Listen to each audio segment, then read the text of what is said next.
더불어민주당이 당의 비판적인 칼럼을 쓴 임미리 교수를 고발한 것을 두고 정치권 안팎의 비난이 커지자 결국 고발을 취하하기로 했습니다.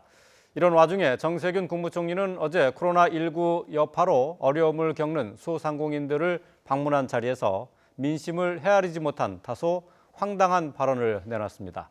국회로 가보겠습니다. 나연수 기자.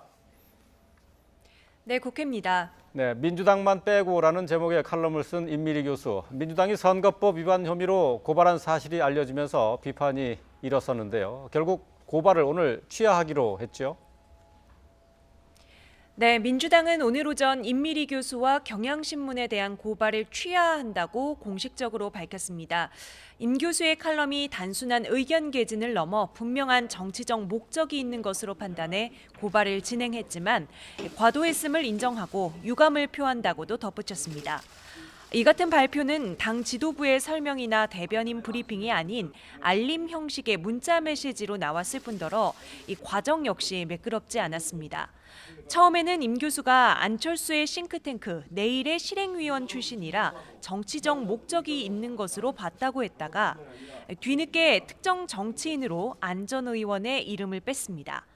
안전의원이 이끄는 국민당 창당준비위원회는 즉각 민주당의 취하 공지는 유감 표명이 아니라 안철수 편을 들면 불이익이 있을 거라는 협박이라고 발끈했습니다. 어찌되었든 결과적으로 민주당이 과도한 고발을 했다고 자인하는 모양새가 되었는데요. 애초에 누가 어떻게 고발 조치 결정을 내렸는지에 대해서는 뚜렷한 설명을 하지 못하고 있습니다. 앞서 지난달 말 경향신문이 임 교수가 쓴 민주당만 빼고라는 제목의 칼럼을 게재하자 민주당은 임 교수와 신문사를 공직선거법 위반 혐의로 검찰에 고발했습니다.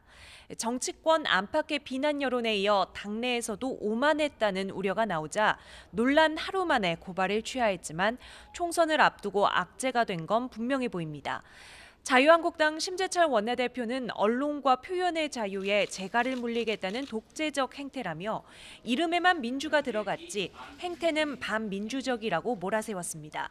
물론 한국당 역시 불공정한 보도를 했다고 판단되는 언론사에 대해 마찬가지로 고소고발을 여러 건 진행하고 있습니다. 코로나19와 관련해서 정세균 국무총리의 발언이 문제가 되고 있는데 어떤 내용인가요?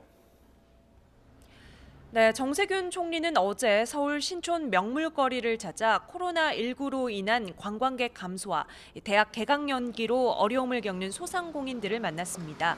점포 4곳을 돌며 소상공인들의 애로사항을 듣고 위기를 극복할 힘을 모으자고 북돋았는데요. 그 과정에서 이런 말이 나왔습니다. 들어보시죠.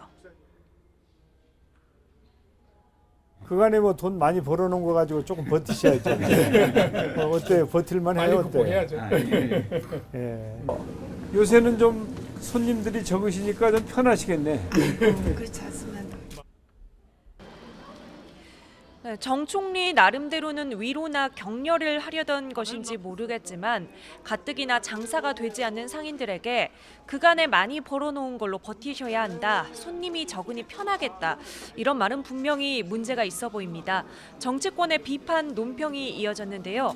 바른미래당 김정화 대변인은 자영업자들이 피눈물을 흘리는데 바닥 경제가 어떻게 돌아가는지 관심도 정보도 없느냐고 비판했고 국민당 창당준비위원회 김수민 대변인은 가짜뉴스이길 바랄 정도로 눈과 귀를 의심케 하는 망언이라며 해당 점포는 물론 국민에게도 사과하라고 다그쳤습니다.